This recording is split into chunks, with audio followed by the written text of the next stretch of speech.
Admit everyone in the lobby. Okay, good afternoon, everyone. Thanks for joining. We're excited about today's webinar. I know we're not quite at 2 o'clock yet, and folks are probably running over on some meetings, and so we're going to go on mute here and give it maybe 2 to 3 minutes, and then maybe we'll get started around 2:01 on the webinar. Um, Throughout, if you've got questions, please don't hesitate to open up that chat feature. There's a bar that runs across your page for those of you that haven't used Teams on a day-to-day basis. Please feel free to enter in any questions or thoughts um, in the chat, and we will do our best to try and get to them throughout the webinar. And if we don't, then we promise that we'll be able to try and follow up with us. And today I think I'd sent out an email reminder yesterday. Today we're really going to focus a lot on an overview of school Medicaid, but then we have AJ Knapp with us, a partner at Ray Business Advisors, and a prominent accounting firm here in Ohio. And so there's going to be a large portion that's focused on the finance portion of Finance 101 and how you get paid and the funds that keep the district running. So we'll give it another couple of minutes and we'll get started. Thanks for joining.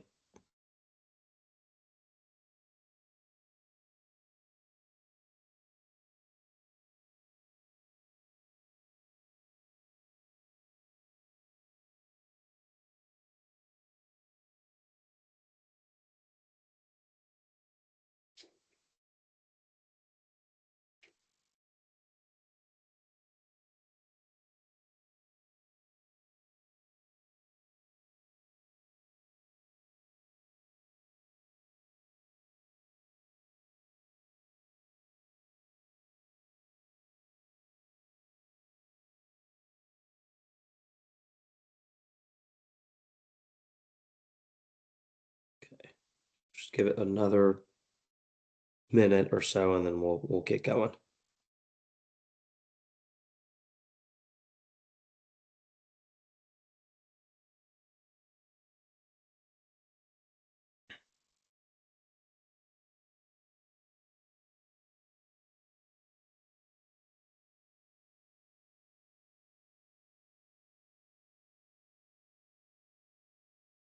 All right, 2:01, we'll get started. Good afternoon, everybody. Thanks for joining us. I know it's a crazy time of the year at the end of the school year for a lot of you. We're excited about today's webinar. Again, it's going to be just a school Medicaid 101, what you need to know. There's probably a wide range of folks that are on this call from years and years of experience to maybe newer to the program. And so today we're going to focus on kind of the high levels and the basics and then talk a lot about kind of the finance portion of it, how school districts get paid, and the ways they get paid and how you can maximize your reimbursement. I'm joined today by our presenters, Tracy Regal and AJ Knapp. Tracy is with HPC. We're a school Medicaid billing company based out of Brunswick, Ohio, and then AJ Knapp, who's with Ray Business Advisors. They're an accounting firm in Ohio as well. My name is Kritesh Patel, and I'm the president of HPC, and so it's great to meet all of you, those that I haven't. Um, Here's a quick agenda. So we'll let AJ and Tracy quickly introduce themselves. We'll talk about the collaboration of a lot of different groups that make the school Medicaid program successful in Ohio. Tracy will go through a really quick overview of the program itself, along with expansion. And then we're going to jump into the bulk of the content, kind of the Finance 101 and what you need to know in all areas there. We'll talk about parent permission, consent, and random moment time study. Um, end off with a nice little checklist for you.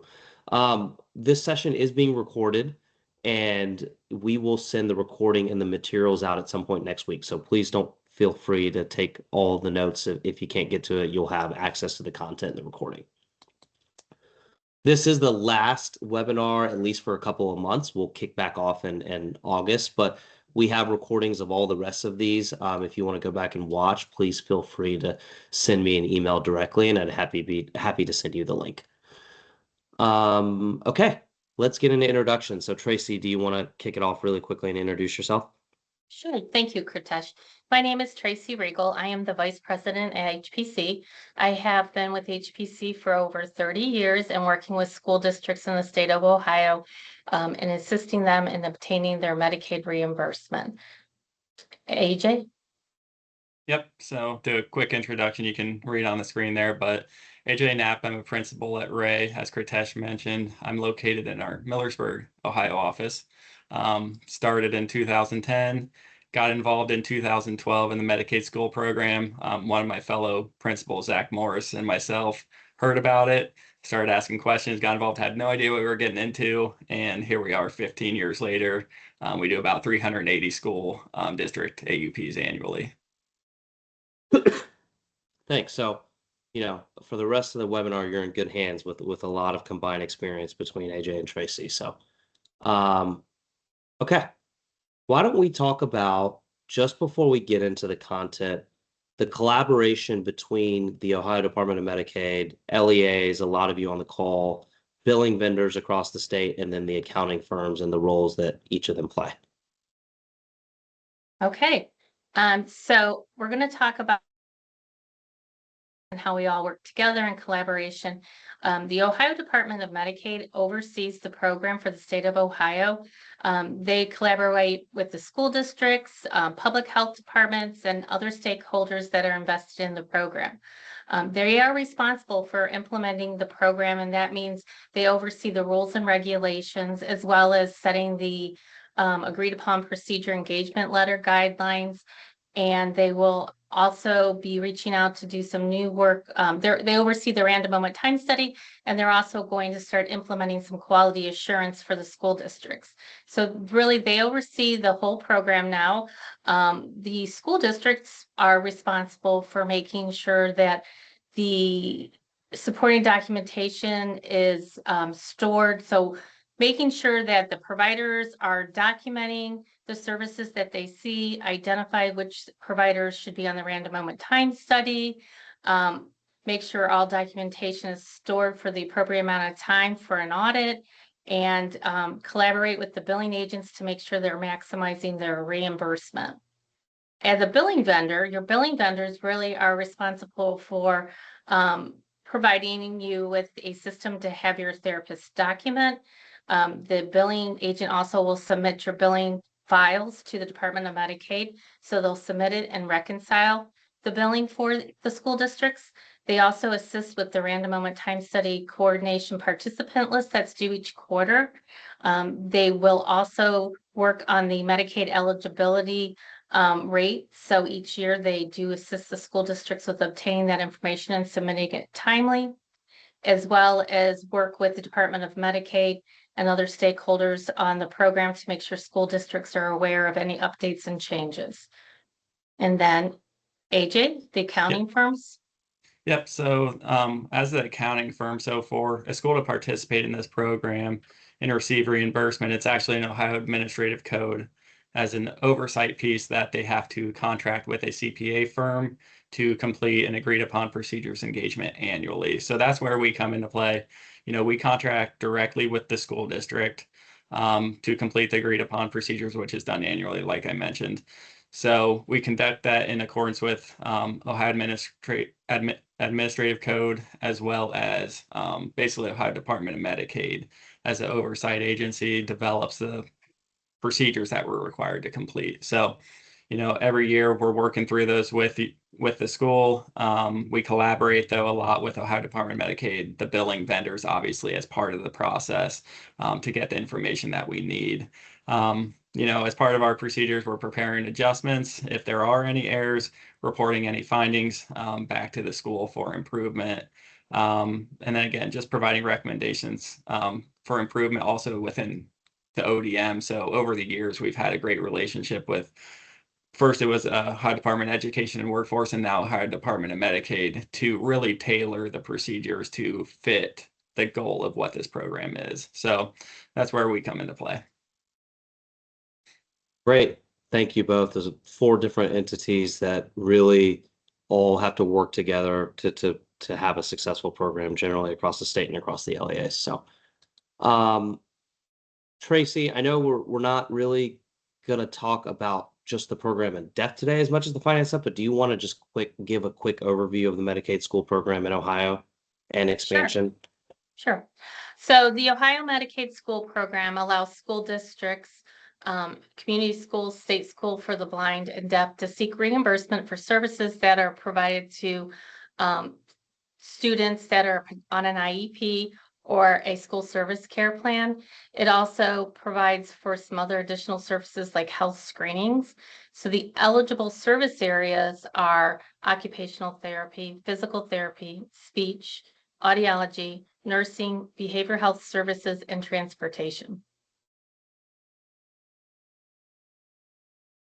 The Medicaid program went through a process of expansion, which was implemented this school year. The expansion now allows for all school districts to obtain all students to potentially get reimbursement for them if they receive a Medicaid eligible service.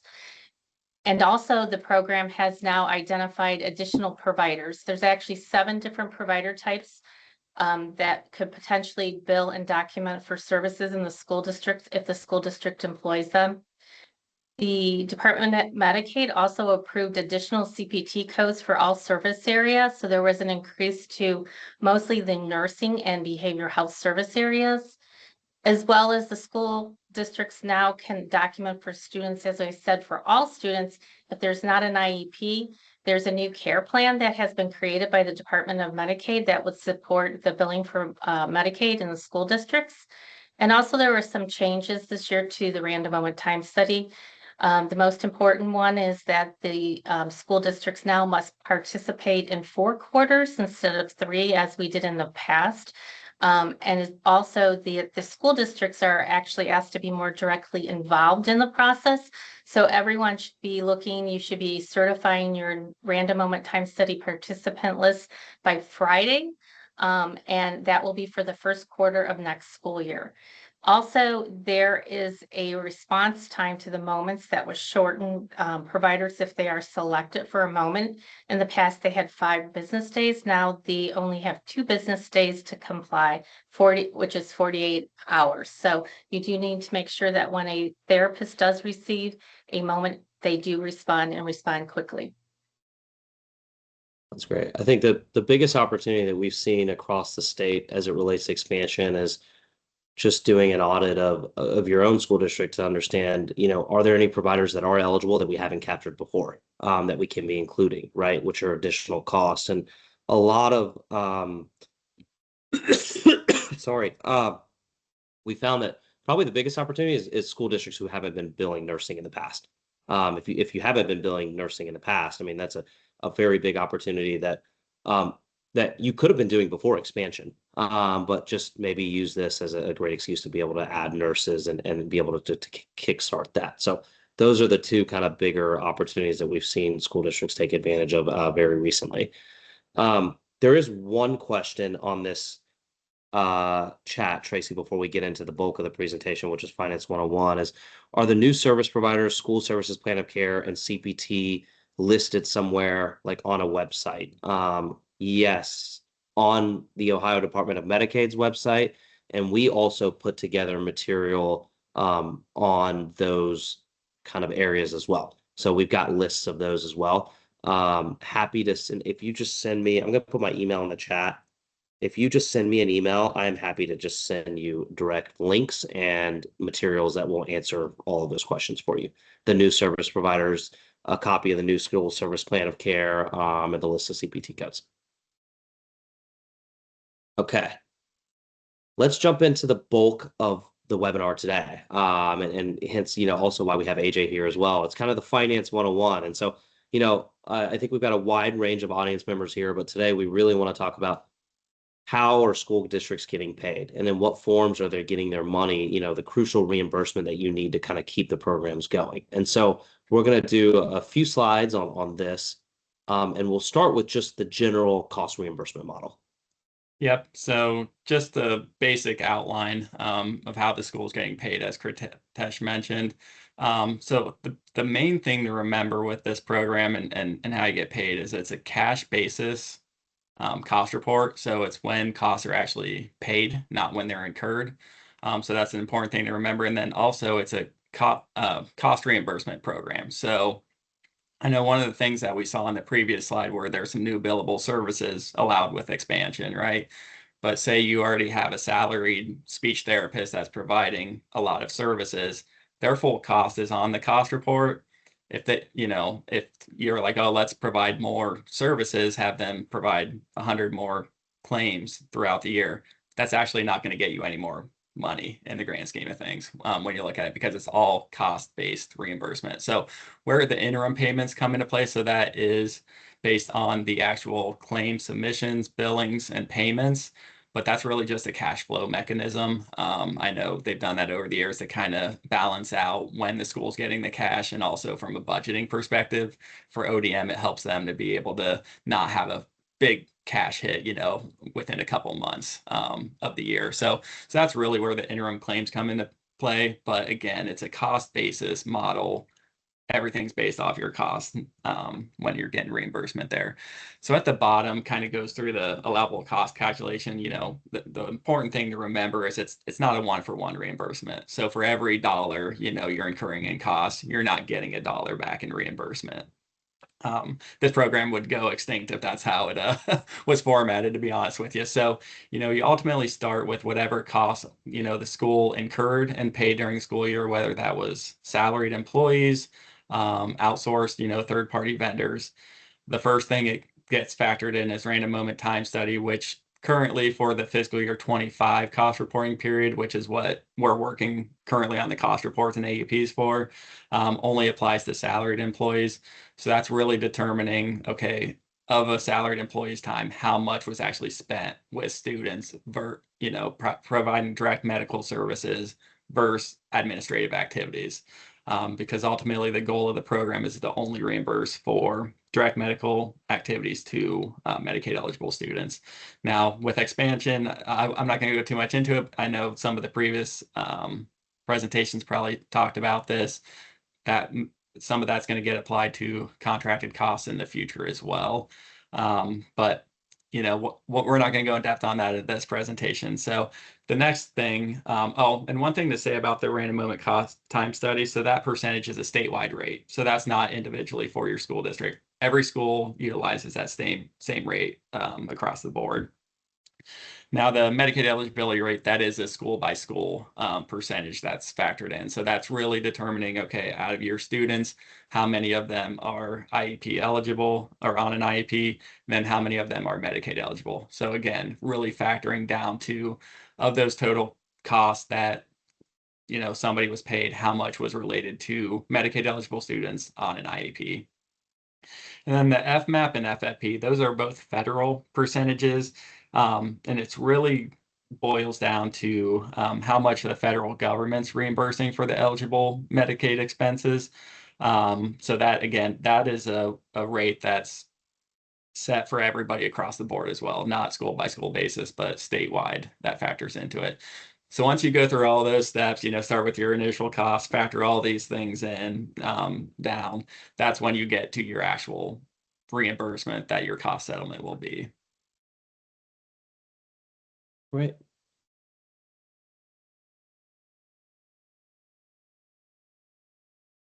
Okay, so how does your district receive the funds? Well, the first, as AJ said, is your interim payments. Interim payments are the school district will receive an interim payment most of the time on a monthly basis.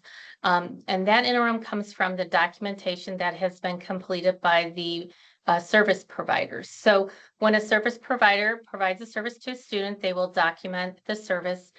A CPT code is then selected, and it each has its own rate of reimbursement.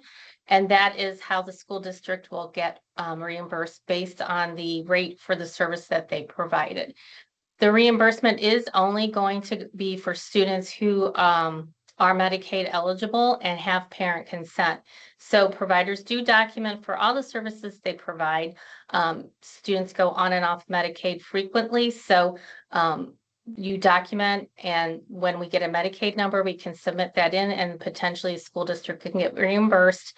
And that's where they get their interim payments. As AJ said, the settlement payments Those are done by the annual cost report. So what happens is your school district will work with your billing vendor to create the cost report, which will put in all your costs for contracted employees. And then once that is done, it does go through the review with the accounting firm. And I don't know, did you want to say anything more about that, AJ, about how when it comes to you, the cost report? Um, I guess in what sense? I'm not sorry. What you're looking for when you Oh, do why we send it to you, like what we're we actually doing? help with it and then we send it to the accounting Yep. firm. I think we kind of touched base on it, but the big idea of what the agreed upon procedure engagement is. Yeah, so I mean there's really five sections, that we're looking at as part of it. So, payroll specifically. And the biggest things we're looking at is mostly one, agreeance to supporting documentation. So I know one thing Tracy mentioned earlier is maintaining documentation. And I think it's on one of my future bullet points is like, hey, having good documentation to support the costs that are included on there. And then two, really the allowability to the program, right? So, we're reviewing salary notices, payroll records. On the contracted cost side, we're reviewing invoices to make sure there's not anything basically being coded as a cost on the cost report that shouldn't be. And that's not allowable to the program. So, and then as far as the paid claims section, that's one where I feel like most of the focus is and where, the special education folks on the call would deal with us more. We're requesting up to 40 claims and requesting student IEPs, attendance records, parental permission, to bill, actual documentation of the claim to make sure it existed. So we're looking at a variety of things. And again, Ohio Administrative Code really guides everything we're looking at from that perspective. And I guess just in a sense, the gist of an agreed upon procedure is here's the step. It tells us exactly what to look at. We say yes or no, it was met or it wasn't. And that's really the bulk of it. There's really no gray area in it. It's pretty black or white. So it's either there or it's not. But again, like even in instances where we have questions, we're reaching out to your billing vendor, asking them. We're reaching out to you as a school, asking questions. We want to make sure, we're not the law when it comes to this. So we want to work with you to figure out, hey, is there a reason or are we missing something when we're looking at it? So Thanks, Good. AJ. And I think that Yeah. was important because I was talking to AJ and other individuals, and the CPA firms do conduct what it is called agreed upon procedures. It is not a specific audit. Sometimes people are misinformed. It is just to verify that the school district is providing accurate information when it comes to costs and do have all the documents on a sampling of paid claims. Once the accounting firm does do their review process, if there's any findings, they would be adjusted on the cost report. And then HPC will upload that information so that the school district can go in and certify it through the PNM portal. Once ODM receives that cost report, they do their review to finalize and they'll send out a waiver. And the waiver goes to the school district and it will tell the school district what they're expected to receive from their cost settlement. And the school district is then asked to review the waiver, sign the rate waiver, and send it back. And then the school districts would receive a settlement payment from the Department of Medicaid. And so that's how it works. It's interim up front to get the money in and then cost settlement. So it's settling up against what the actual cost is for the program and what the school districts actually already received in their interim payments. I did have a question. How does the reimbursement change if the district uses contracted provider? How does the reimbursement change if the district uses contracted providers versus providers who are included in the RMTS? This is a long wind. This is probably yeah, I I'm know what looking at I know AJ. what Do you're you want to thinking. answer that? Is it there's a simple answer probably, and then Mm. there's given the recent stuff, there's probably an answer we want to talk on offline, but Yeah, so from our perspective on the AUP side, we're always working in the past. So, my answer is what's we're currently looking at for the current cost reporting period. But I know with expansion, that's going to change. So I guess the main difference is, your contracted providers that wouldn't be reporting on RMTS, it's basically not having that percentage applied to it.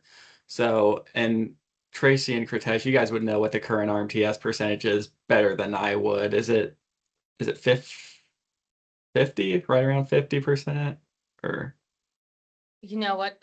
Thanks, AJ. You caught me off guard. I was just sorry, looking at a no, put you on cost the spot. report from last year. The last one we did was 55 point something percent. So I Okay. don't know what it is Yeah, on the 25 cost report. Yeah, so looking at the 25 cost report, so again, only payrolled employees would be subject to that RMTS percentage. So say you have 100,000 in salary and benefits, you apply that 55%, and you're saying at that point, okay, 55,000 is then my allowable cost then to run through MER, to run through the FMAP and FFP. Now, if you contract out those costs, that RMTS currently is not being applied to it. But in the grand scheme of things, it should be pretty similar because the on the contracted costs, you're only allowed to report direct medical services. So like as part of our procedures, and I know part of what the billing agency is doing when they get the cost ledgers and the invoices, they're looking at them to make sure, hey, we're only including costs that are direct medical services. They're not all these other admin costs, which the RMTS is designed to remove. So, overall, you're probably going to end up around the same place, I would say, depending on how that RMTS percentage shifts, year over year. And that goes to a different point of making sure, people are responding to those RMTS moments and responding appropriately, because that RMTS percentage had gotten really low just a few years ago, where I think people were documenting incorrectly, and it really drove that percentage down. I don't know, Tracy, you have anything else to add there? So I do. I actually looked up the most current cost report, which is for the 24-25 school year, and the RMTS is 59.18%. So as AJ said, currently the way it is designed is that random moment time study percentage is applied to district employees, not contracted employees. The future program will be changing somewhat and include some of the contract providers as well. Okay, great. We've got a question on the nursing specific side, and I think you answered two of those questions that we had from Heather and Haley, so thank you. In my district, our nurses and clinical staff are hired through a third-party contract, but we are also being added to our district's RMTS study to bill for the nursing services we provide. So I think that might be for this year, particularly. It sounds like for the question that was being asked. And if not, then maybe in the past, some districts might have, therapists that are both contracted and both in-house, right? Is that the way you understand it, Tracy? Well, I think what the question is that, yes, both contracted and district employees can document and get reimbursed for Medicaid eligible services. And starting with, this past school year, the 25-26, and we're now working on the random moment time study for next school year, both contracted and employees need to be on the random moment time study. So they would be added in both places as documenting and on the random moment time study. I hope that answers the question. Okay.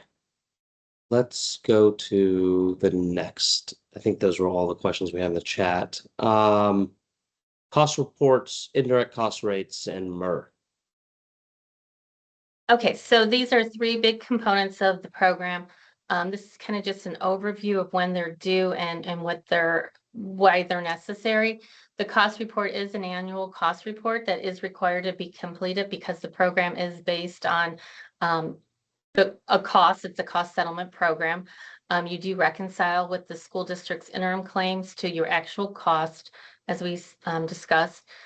This is always due 18 months at the end of each fiscal year. So we're always behind, as AJ said. So we just sent in this school year the 24-25 cost report, and that was due on oh, I'm sorry, what do we, oh, I'm sorry, I apologize. We're working on 24-25 cost report now, which is due December 31st, 26. So as I said, that is always done. It's always due 18 months to Department of Medicaid after the end of each fiscal year. The other piece of this is the indirect cost report. The indirect cost report is actually not, you do not have to do the indirect cost report. However, if you do your indirect cost report, and that's overseen by the Department of Education and Workforce, if you do that, you are allowed to put on the unrestricted indirect cost rate on the cost report, which would then increase the amount of your allowable costs when we do the cost report. That is always due in April sometimes. So this past year, it was due April 10th, 2026, and that will be for the 26-27 school year. So that always is done for the future school year. However, this year, Department of Education and Workforce did allow for school districts to complete a form to obtain a statewide average for the unrestricted indirect cost rate. So that was also due in April 10th. So that process will continue. It does help the school districts to complete the indirect cost report. However, if you are a school district that only has contracted staff, that would not apply to you. Another piece in which is part of the formula is the MER, which is the Medicaid eligibility rate. And that's a process where the school district has to submit a file of all their students once annually. That has to, it's a count of students, and you will send in a file to HPC or your billing vendor, and they will help get the data ready to be submitted to the Department of Medicaid. And what it is your October 1 count, and in the count, it'll identify who's special ed and who is not. And from that process, the Ohio Department of Medicaid will determine what % of the school district students are Medicaid eligible. So you have two types of rates. One is school-wide, the students that are not on an IEP, what the Medicaid eligibility rate is, and then you have a rate for the students that are for special ed. And again, that is something that your billing vendor helps with. You do have to submit that once a year. It's due in March. And actually, I think just today we got the results back. So what happens is we send it in to the Department of Medicaid, and then they send it back to your billing vendor. And then those rates are reviewed to make sure they look good, and they will be part of the cost report process when that is done.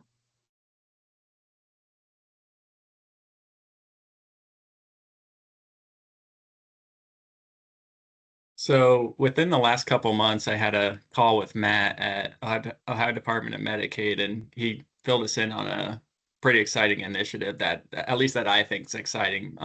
When I look back on this program over the years, it was once we got through our agreed upon procedure, reported our findings, it kind of stopped there. Obviously the school got their cost settlement, but there wasn't really any guidance or insight, that our meetings with the schools directly. And Matt, talked about this quality assurance program that ODM's starting to do. So he noted, and actually I saw Matt's on this call, so hopefully I don't say anything wrong, Matt. You'll have to yell at me afterwards if I did. But so he said that the goal is they're starting to meet over the previously filed fiscal year 24 cost report. So some of you might have already had some of those meetings. But really, it's focused on mostly significant findings as a result of the agreed upon procedure. So there it says Schedule P claims adjustments. So that would be, like I said, we're pulling like 40 claims for testing. Say we run into 10 out of the 40 didn't have signatures on the IEP by certified therapist within the field of for the claim that was tested. So those are reported as findings, those are reported as claims adjustments. So that might be something that triggers, a conversation with ODM as a result. Schedule C adjustments would be cost-based adjustments. So say there were unallowable costs related to payroll or something that got adjusted off there. So from talking to Matt, those are a couple of the main things they're looking at. And then just significant changes year over year. Like, if we're looking from one cost report to the next, then your total cost reimbursement was cut in half or doubled, what caused that? And with this program, it's not, one to really slap you on the wrist and say, hey, you did this wrong. It's more, I guess they're on the bottom bullet point. I jumped ahead, focused, on continuous improvement within this program, not on repercussions for the errors. And honestly, over the years, like I said, we've been doing this for 15 years. Every year, the amount of violations we have decreases. So that's a great sign, that we've seen over the years. So schools are taking it seriously when it comes to that. One thing I did forget to mention earlier, and it kind of can play in here. So, as we have these claims adjustments, the thing to remember there is, yes, it is reduced. That actually is reducing your final settlement because it's being adjusted off, but we're not extrapolating those errors over the entire population. So, a school could have 5,000 claims. We're only looking at 40 of them. And I think that's where this, quality assurance review that Matt's looking to get into is, hey, if we pulled 40 and 25% were wrong, there's 5,000 total. It's like, okay, is that a bigger issue from that perspective? So I think that's really where this is, diving into looking at. And thanks, Matt. I appreciate it. And the meetings, as Matt mentioned, include the treasurer, your MSP coordinator, and then also the billing agents be involved in that conversation. And this is one too, where, if you have questions on your adjustments when you get the final documents, reach out to either your billing agency, your CPA firm. Like, we're more than happy to, walk through what we found. And again, I feel like, the CPA firms in general do a pretty good job of allowing the school to respond. If we see an IEP and there's no signature on it, we're going to follow up with you and be like, hey, is it missing? Is it on a different page? Things like that. So that's something important to remember too. There's a So I'm excited question. excited as Okay. Matt gets started on these to see, how these go and the impact they might make. So sorry, Kritesh, go ahead. Oh, no, no, no. I didn't mean to interrupt you. There's a question in the chat. Do you want a copy of our indirect cost report before it's been approved or once it's been approved? We typically will not receive our approved rate until sometime in August. So, go ahead, Tracy. I didn't know if this was directed to the billing vendor or to a CPA firm. So you give Okay. your answer and I'll give mine. Okay, so the indirect cost rate is published, and that's actually where that rate will be pulled from to be applied to the cost report when we work on that. School districts need to submit that directly to the Department of Education and Workforce by the deadline, so the rate can be approved and then published. So I don't believe your billing vendor actually needs the indirect cost report unless you've been working with them and you need to, have them help work with it, and then you submit it into Department of Education and Workforce. Yeah. What were And you? when they're working on their cost report, if they can't get access to that published rate or anything, they'll just reach out directly to you or to get that information as they need it. So they should be in constant contact with you. Correct. AJ, did you want to add to that? No, I'm just, from our perspective, our step requires us to pull the full listing from the Department of Education and Workforce. So that's all we're looking at from the AUP perspective. So if a CPA firm should not have to ask you for that, just so you know. Some more additional information. Yep. So these are just some things over the years, that as we've had various conversations or presentations as a CPA firm to kind of just keep top of mind as you're thinking of maximizing your reimbursement. One of the biggest things, and this has gotten better over the years, is obviously schools have learned more and gotten more familiar with the program. But one item that is not allowed to be reported on the cost report and reimbursed for is any anything paid with federal funds. So, if you're coding a lot of your therapists and paying them with federal funds, those are unallowable to this program because you'd almost be double dipping, right? Using federal funds and then also getting state reimbursement for it. So one thing, to consider there is if are other, costs that you could allocate those to. And I don't consider myself a federal expert, so I know there's a lot of rules and stipulations there, but just something to consider because we still do see cost reports where, they'll have therapists that they basically use 50% of their costs were paid with federal, and we see that on the cost report that obviously is adjusted off and not reimbursed for. So timeliness of bill payment. So again, I mentioned it's a cash basis cost report. So if you have major changes in your, payment cycles, it could shift your reimbursement year over year. I don't think it's one that you need to pay attention like, oh, we have to make sure to pay this bill before 6:30 so we can include it on the cost report. It's obviously going to go on the next year. But if you're shifting from, like, oh, we pay all our bills weekly to, oh, we're only going to cut checks once a month, which obviously I know schools do a lot better than that, but that could obviously impact, in that year that you're doing it as well. In relation to contracts, so we still run into some items within the contract. So one of the things we're required to check, there's a few clauses within contracts that's specific to the Medicaid school program that's supposed to be in the contracts related to allowing access to various parties, that the vendor's not suspended to barred. We still run into contracts that those aren't in there. We're fine with getting an addendum or amendment to it and just adding that rather than get an all new contract. Right now, our agreed upon procedures just says obtain explanation from management as to why it's not in there. Early on in the program, we could say, hey, this wasn't known at the time because we're, again, like Tracy mentioned, we're working a year and a half behind when we're doing this, and contracts are entered into a year before that. So some of the contracts are from 2.5 years ago that we're looking at. But going forward, that's not really an excuse to not have it in there. It's known. We should make sure to get those in there. And then just a note as we're going forward with expansion, a lot of the ESC contracts can be pretty vague as far as how they're reporting what costs are estimated, and from a perspective of determining whether vendors should be reporting RMTS or not, more clarity on how those costs are calculated, whether they're hourly rates or specific individuals being allocated among districts. Just some more clarity would be good to work with your ESCs on. And I know there's been specific trainings that ODMs had with ESCs that probably hit on some of that as well. ESC foundation contract. So this goes back to maybe some more of that clarity, but making sure you have an actual estimate for the year. So one of the tests we have to look at is, did actual payments exceed estimated or contracted amounts for the year? So a lot of times we're asking for those, hey, can you give us your original foundation estimate and then final true up or reconciliation to compare?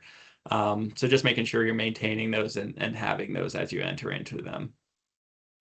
Procurement policy. So it's been a few years, maybe more than that, maybe 5, since uniform guidance changed the requirements for the federal procurement policies and increased the thresholds. Just something to consider. We still run into contracts where bidding thresholds are as low as 25,000. Uniform guidance allows that up to 250,000 before you have to bid out your contracts. So just something to consider, looking at those, updating them if you feel it's, appropriate. From our perspective, it changes how we have to test things, whether they're supposed to be bid or not, obviously. So just something to consider there.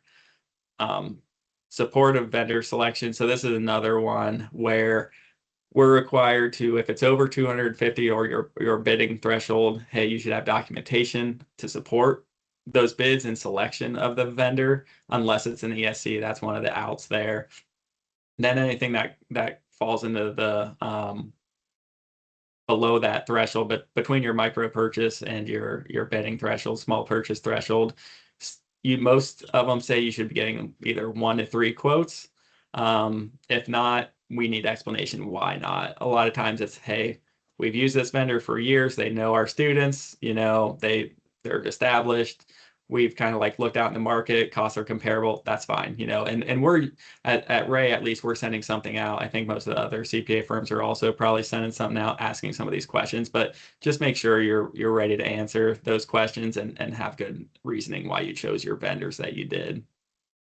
And then timeliness of support for AUP, some of this impacts your billing agency as they're pulling, all the documentation to prepare the cost report. Some of it, pertains to us as we're pulling additional documentation, whether it's student IEPs, invoices, salary notices, stuff like that. One thing to think through there. So the sooner you get info in to your billing agent, the sooner they get the cost report done into your CPA firm, the sooner you get stuff to your CPA firm, they get it wrapped up, they get it filed, the sooner it gets into the queue to Medicaid to be paid. Excuse me. So from everything I've been told, basically ODM's paying out reimbursements based on how they're filed in that order. So the sooner we can get it filed, the sooner you will get paid. So just something to consider from that perspective. And then obviously, as Tracy said, the deadline's December 31st. It is a lot of work for both the billing vendor and the CPA firm to work through. So ideally, cost report, AUPs wrapped up no later than November would be the goal, just to allow some of those, minor things that might flow into December, but not push too close to the deadline because nobody wants to have to work through this during their Christmas vacation, right? So if we can avoid that, that's always great. Yeah, I agree with AJ. Getting it in timely is important, and just actually being able to provide, I think the billing vendors will go and request a lot of the data for the cost early to get it prepared.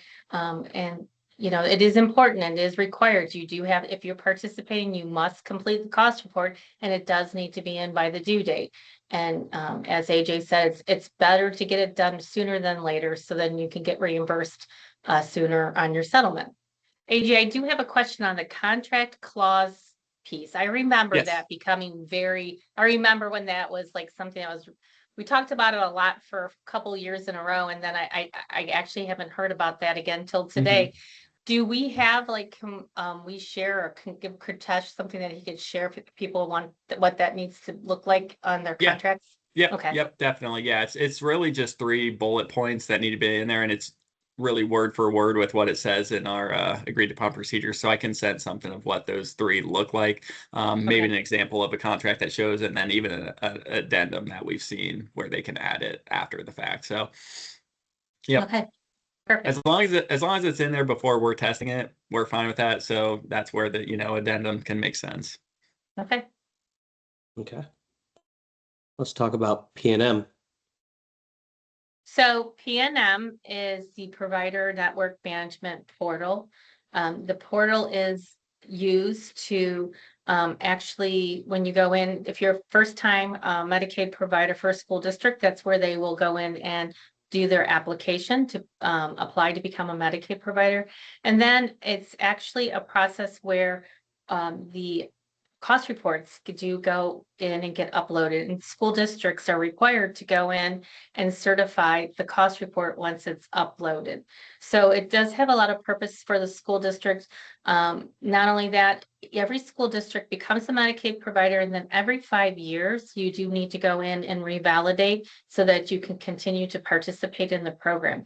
So it is important sometimes when there's transition of treasurers. Typically the treasurer is the individual that sets up the account and fills out the application and has access to PNM. But it's really important to make sure that when any change the school district management or treasurers, that this information does get updated and transferred over to the appropriate person. So at the time when you have to go in and certify for a cost report, you do have access and you can do that. So if you're new to your school district, make sure you know where that's at and how you can obtain access to that for your school district. Okay. Tracy, we got a 13-minute warning, and so we're parent permission and RMTS. Okay. As we had mentioned before, school districts must obtain a permission to bill Medicaid. It is a one-time life consent process.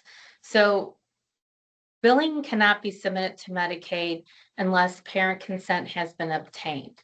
As I said, it is a one-time consent. You actually obtain consent. It has to be a written consent from the parent or legal guardian. The school district must share that information. So if the student is at the school district, it is good for the life of it. If the student did happen to withdraw and come back, you must obtain it again. It allows for the school district to share information about the student to submit billing claims.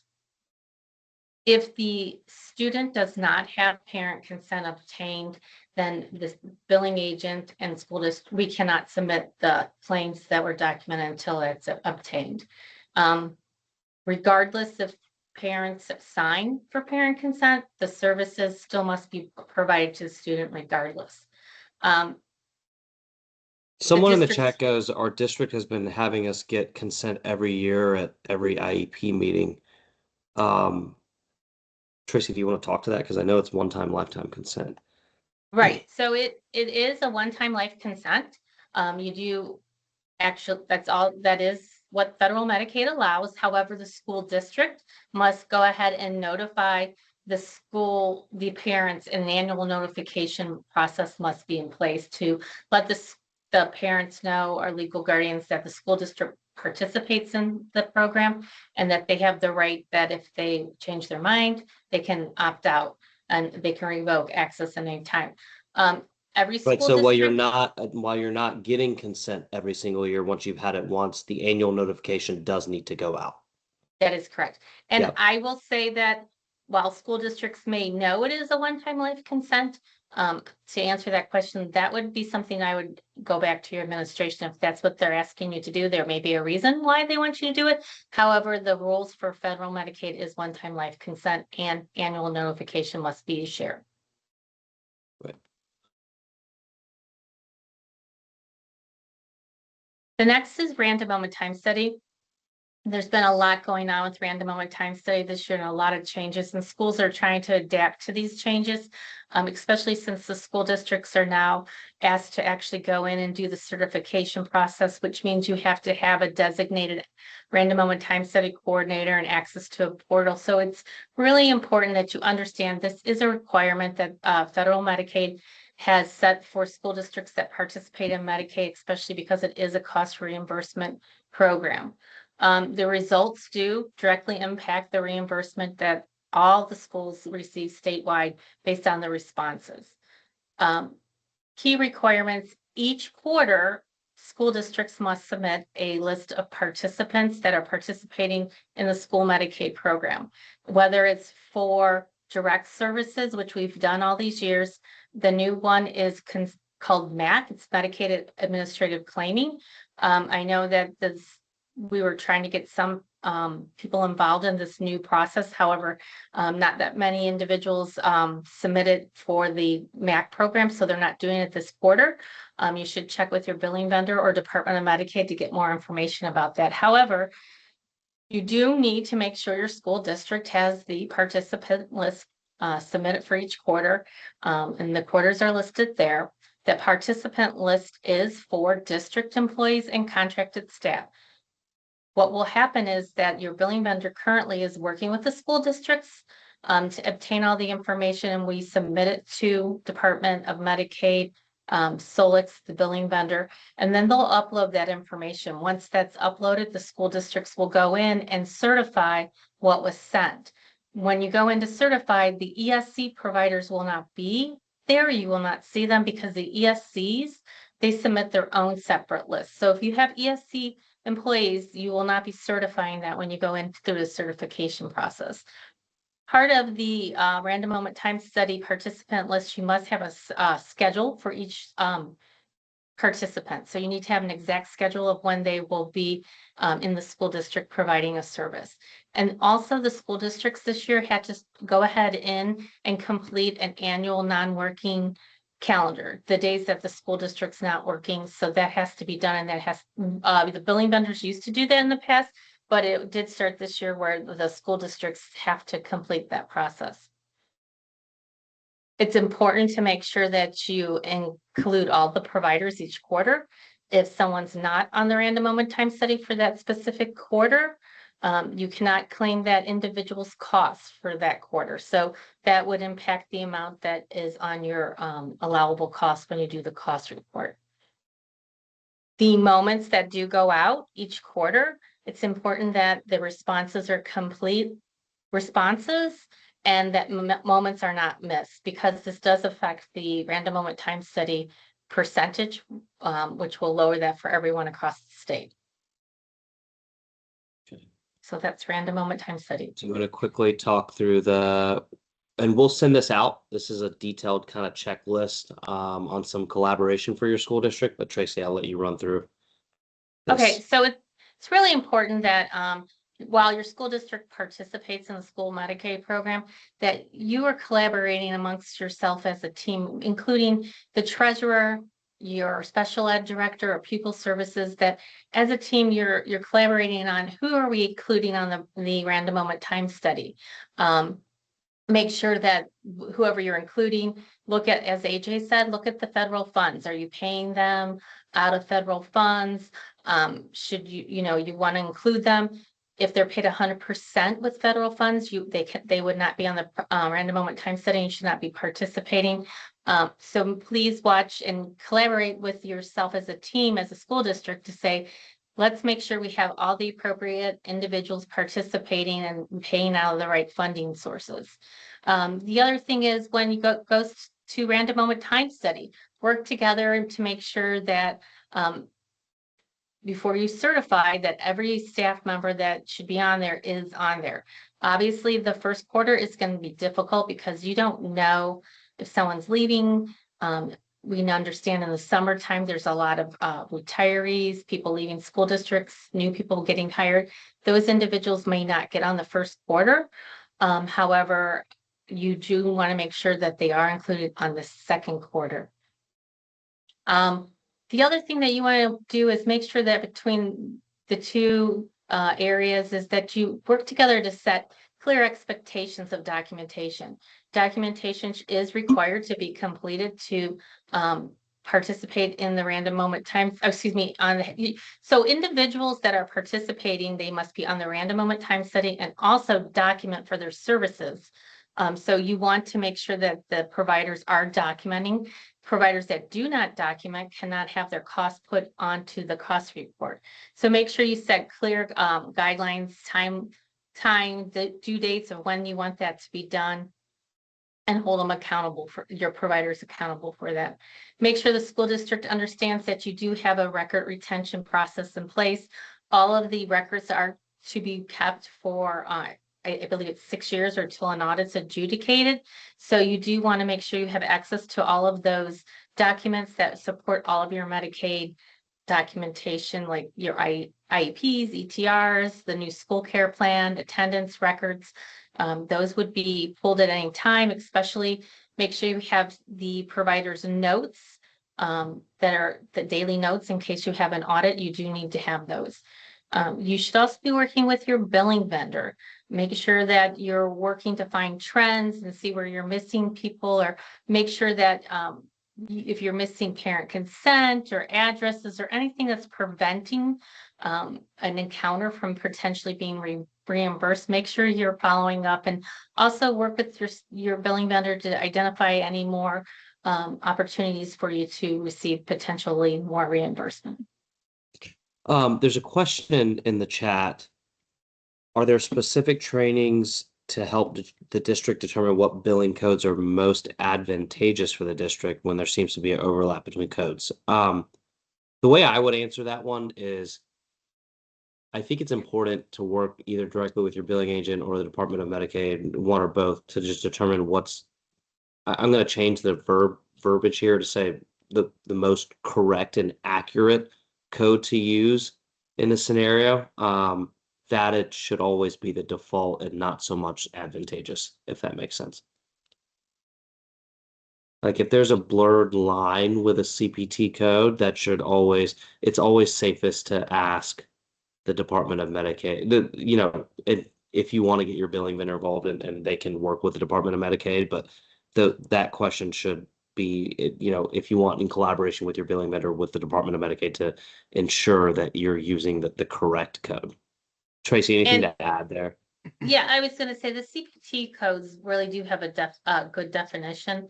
So as long as you're providing the service that's indicated in the definition of the CPT code, that should be the appropriate one that you're using. And Yes, there. and Oh, go ahead, and AJ. and ultimately, like, I mean, I guess if you're thinking advantageous from a cost reimbursement perspective, again, it technically doesn't matter. Your reimbursement is all cost based, not claims based. So one other thing to consider, but like, yeah, to Krish and Tracy's point, try to be the most accurate as you can with them. Yeah.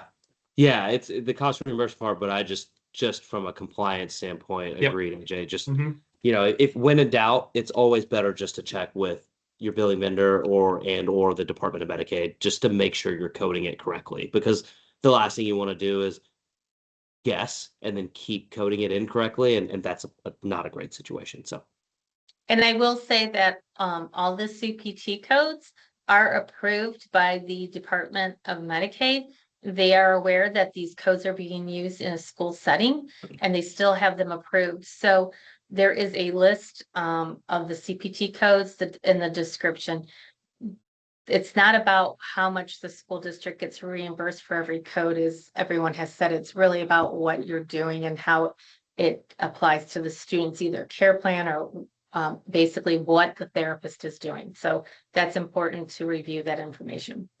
AJ, there's a question that you had mentioned that the cost based and not claims for reimbursement. We have a treasurer that was asking that just if you, I'll put that one to you if you want to clarify that about the program.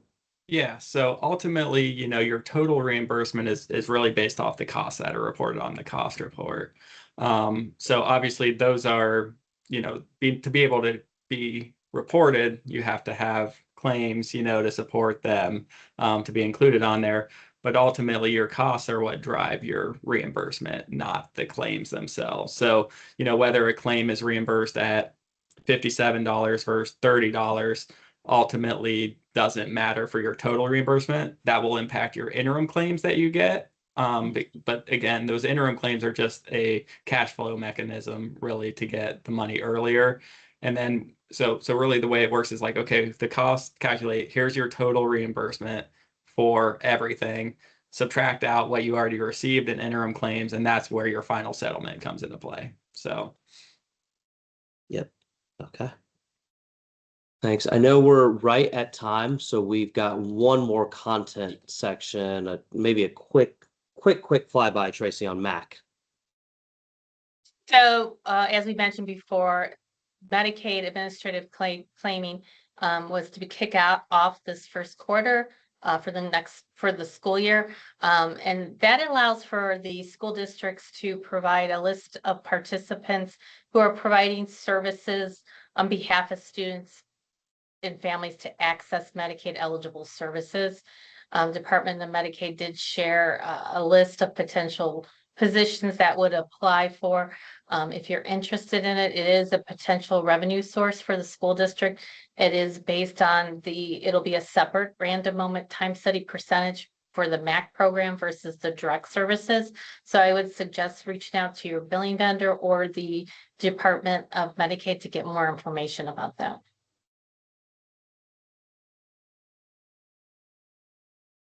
That's it. Thank you. Yeah, right on the dot, 3:01. We actually didn't think we were going to run close, but thanks everyone for asking. Yeah, great questions. Thank you, Tracy. Thank you, AJ, for joining us. Yes. And Ray is a great company, and they do a lot of school Medicaid in the state, and so yeah, we hope that this was helpful for everybody from just how school districts get paid as you start to you know maximize the funds in your district in a time where we know budgets are getting squeezed, right? Just generally across the country. And so we like to think that every single dollar is important. So anything that you can do to maximize those funds, please don't hesitate to reach out to either Tracy, AJ, myself, the Department of Medicaid. I like to think of everybody as a team to some degree on making sure that the program itself is successful and you're able to maximize your reimbursement. So we're here and happy to help. I will send out the recordings and the materials at some point next week. Um, Again, please don't hesitate to reach out, and I hope everyone has a great long Memorial Day weekend. Thank you. Thank All right. you. Thanks, Thanks, everyone. everyone.